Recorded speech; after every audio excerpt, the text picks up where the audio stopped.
Dear brothers and sisters in the Lord, ప్రభునందు ప్రియ సహోదర సహోదరులారా, today's verse for our meditation is taken from the book of Psalms, chapter 29, verse 2. నేటి దినము మన ధ్యానము కొరకు తీసుకోబడిన వాక్యము 29వ కీర్తన 2వ వచనంలోనిది. Worship the Lord in the beauty of holiness. ప్రతిష్ఠితములగు ఆభరణములను ధరించుకొని ఆయన ఎదుట సాగిలపడుడి. This is a small psalm written by David with only 11 verses. ఇది చాలా చిన్న 11 వచనాలు ఉన్న కీర్తన, దావీదు రాసిన కీర్తన. In this psalm, God's name is highly exalted. ఈ కీర్తనలో దేవుని నామము ఎంతగానో హెచ్చించబడింది. If you see the King James Version Bible, king James version Bible, English బైబిల్లో చూస్తే the name Lord or Jehovah or Yahweh is mentioned 18 times in these 11 verses. దేవుని యొక్క పేరు యెహోవా, యాహ్వే అన్న పేరు ఈ కీర్తనలో 18 సార్లు చెప్పబడింది. In these 11 verses, 18 times. ఈ 11 వచనాలలో 18 సార్లు. Even the phrase, the voice of the Lord is mentioned 7 times. యెహోవా స్వరము అన్న ఆ మాట కూడా 7 సార్లు రాయబడింది. The name of the Lord gives testimony to his majesty. దేవుని యొక్క నామము ఆయన ఎంత ఔన్నత్యములో ఉన్న దేవుడో దానికి సాక్ష్యం పలుకుతుంది. Generally, as human beings, సాధారణంగా మానవులముగా giving glory or ascribing glory is not an easy thing for us to do. మనము ఎవరికైనా మహిమ ఆరోపించడము, ఎవరైనా ఘనపరచడము అది అంత సులువైన పని కాదు. We have to admit it. అది ఒప్పుకోవాలి మనం. Why? ఎందుకు? We are always so self-focused. ఎన్నోసార్లు మనము మన స్వార్థంతో ఆలోచించేవారుగా Whenever ఉంటాం. we talk about ourselves only. ఎప్పుడు మాట్లాడినా మన గురించే మనం మాట్లాడుకుంటూ We are ఉంటాం. much more used to asking from God rather than praising and thanking God. చాలా సార్లు మనం దేవుడి దగ్గర నుంచి మనకి కావాల్సినవి అడగడమే తప్ప దేవునిని స్తుతించడము, దేవునికి కృతజ్ఞతాస్తుతులు చెల్లించడం తక్కువ. Very few times we will call others to join us in adoring him. ఆయనను ఘనపరిచే సమయం అప్పుడు మనం చాలా కొద్దిసార్లే ఇతరుల్ని కూడా పిలుస్తూ ఉంటాం. Today at least let us try it. ఈ రోజు కనీసం ఒకసారి మనం ప్రయత్నం చేద్దాం. In this verse for our meditations today we can see 3 important things. మన ధ్యానం కొరకు ఎంపిక చేసుకున్న ఈ వచనంలో మనము ముఖ్యమైన 3 సంగతులు చూడొచ్చు. What are they? ఏంటండి అవి? Number 1, మొదటిది, what we to do, మనము ఏమి చేయాలి, that is worship. అది ఆరాధన చేయాలి. Secondly, రెండవది, to whom we are to do, ఎవరి కొరకు మనము చేయాలి, the Lord.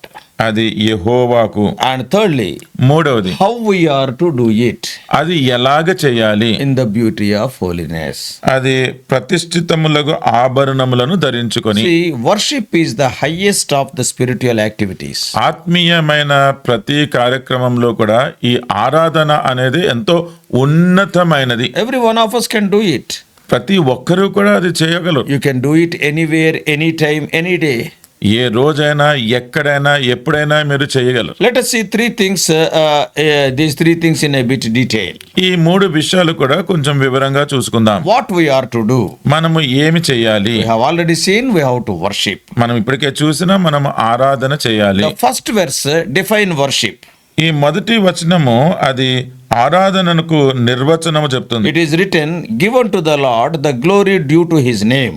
ఇక్కడ చెప్పబడుతుంది కదా, యెహోవాకు ప్రభావ మహాత్మ్యములను యెహోవాకు ఆరోపించుడి. In second verse first part, 2వ వచనం మొదటి భాగంలో యెహోవా నామమునకు చెందవలసిన ప్రభావమును ఆయనకు ఆరోపించుడి. that is worship. అది ఆరాధన. It is the conscious act of man or woman whereby their mind and heart are lifted above themselves and above all other creation. మనుష్యుడు ఎంతో ఆలోచన పూర్వకంగా తన హృదయాన్ని, తన ఆలోచనను మిగతా సంగతుల కంటే పైగా ఎత్తిపట్టుకొని And to ascribe honor and glory and power to God. దేవునికి చెందవలసిన మహిమ, ప్రభావములు, స్తుతులు ఆయనకు ఆరోపించడము. Let us think about our daily food and air and water. ప్రతిరోజు మనము తినే ఆహారము, పీల్చే గాలి, తాగే నీళ్ళ గురించి ఆలోచిద్దాం. Think about our health and strength. మన ఆరోగ్యము, మన బలము గురించి Think ఆలోచించండి. about all the blessings of all kinds, from where they are coming. మనము అనుభవిస్తున్న ఆశీర్వాదములన్నీ కూడా అవన్నీ ఎక్కడి నుంచి వస్తున్నాయి? All these things we are receiving from Him. ఇవన్నీ కూడా మనము ఆయన నుండే పొందుకుంటున్నాం. And shall we not give something in return to Him? మరి తిరుగు మనం ఆయనకి ఏమి ఇవ్వాల్సింది లేదా? Give glory unto His name. ఆయన నామమునకు చెందవలసిన ప్రభావము, మహిమ ఆరోపించండి. Not only that, అంతేకాదు, compared to His infinite glory, we are dust and ashes.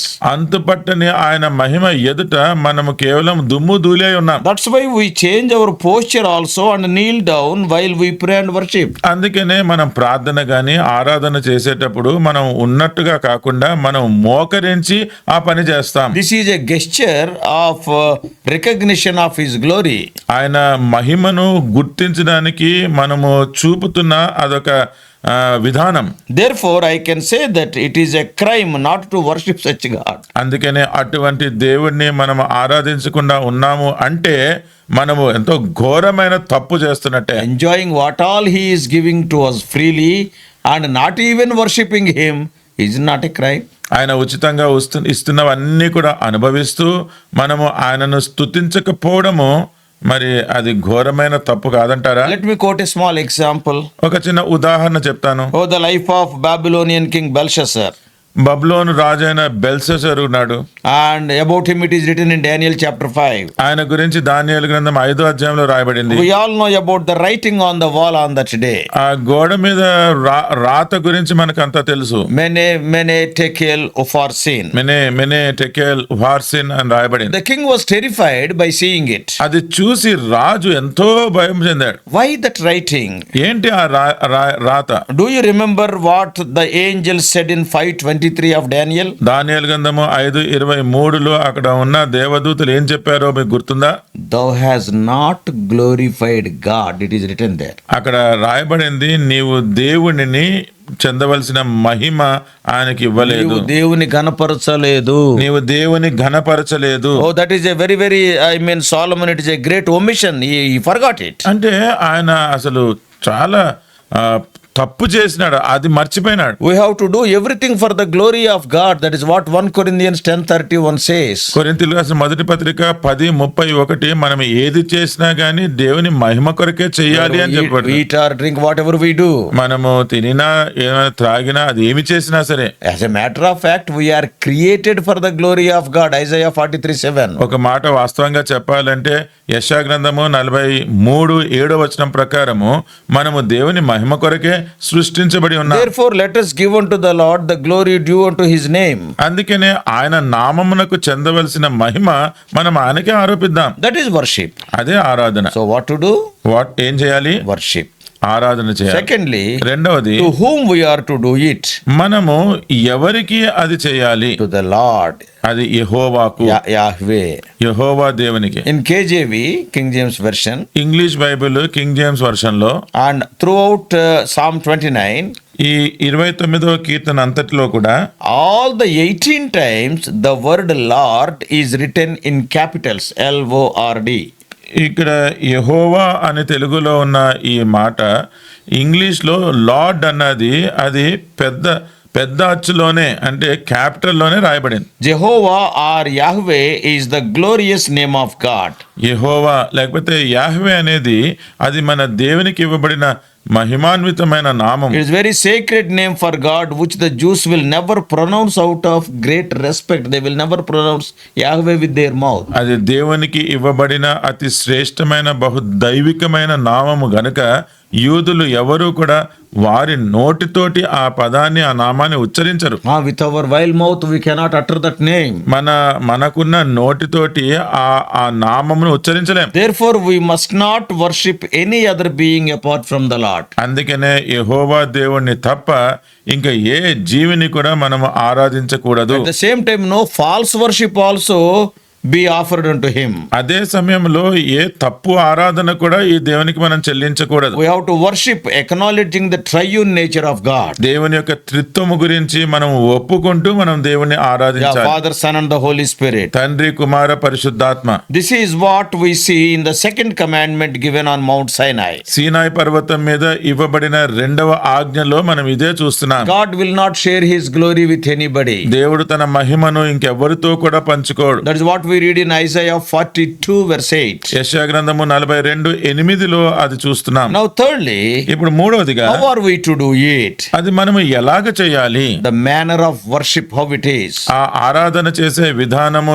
ఎలాగుంటుంది? It is written in the beauty of holiness. ఇక్కడ చెప్పబడింది ప్రతిష్ఠితములగు ఆభరణములను Same ధరించుకొని. phrase is used in Psalm 96 also. 96వ కీర్తనలో కూడా ఇదే మాట వాడబడింది. Oh dear brothers and sisters, ప్రియ సహోదర సహోదరులారా, there is nothing beautiful than holiness. పరిశుద్ధత కంటే ఇంకా చక్కని అలంకారము ఇంకేమీ లేదు. God is infinitely holy.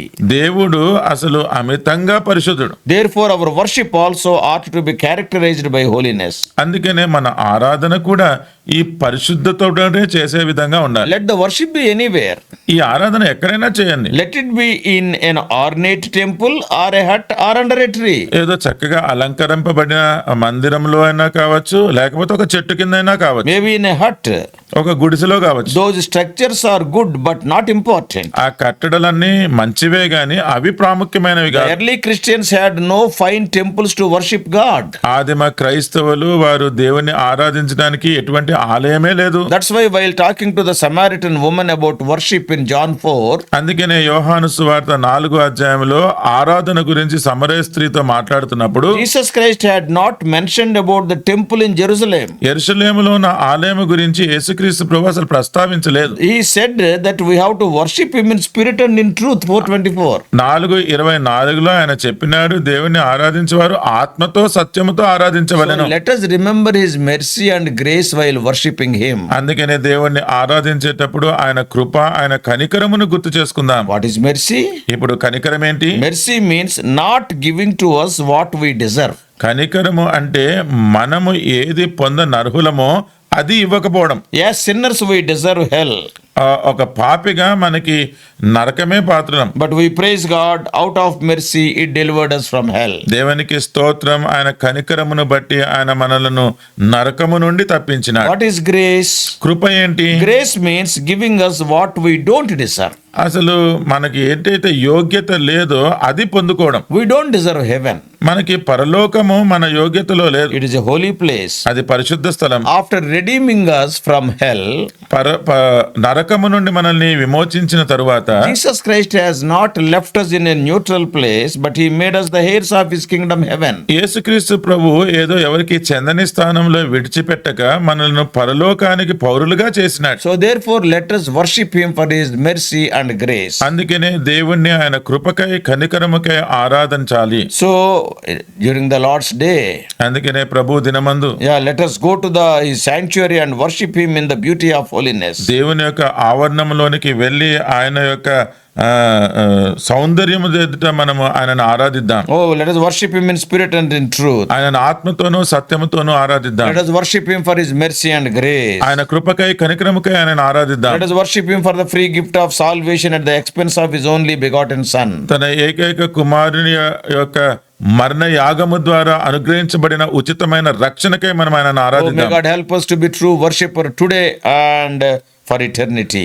మనము నిజమైన ఆరాధకులుగా ఈ రోజు అలాగే నిత్యత్వం వరకు ఉండులాగన దేవుడు మనకు సహాయం చేయనుగాక. May God help us. దేవుడు మనకు సహాయం చేయనుగాక. Let us pray. ప్రార్థన చేసుకుందాం. Loving heavenly Father, ప్రేమ కలిగిన పరలోకపు తండ్రి, the small psalm, Psalm 29, wonderful things about worship we can see. ఈ చిన్న కీర్తన 29వ కీర్తనలో ఆరాధన గురించిన అద్భుతమైన విషయాలు మేము చూడగలుగుతున్నాం. What we have to do, మేము ఏమి చెయ్యాలి? that is worship. అది ఆరాధన చేయాలి. Whom we have to worship? ఎవరిని ఆరాధించాలి? Lord Jehovah.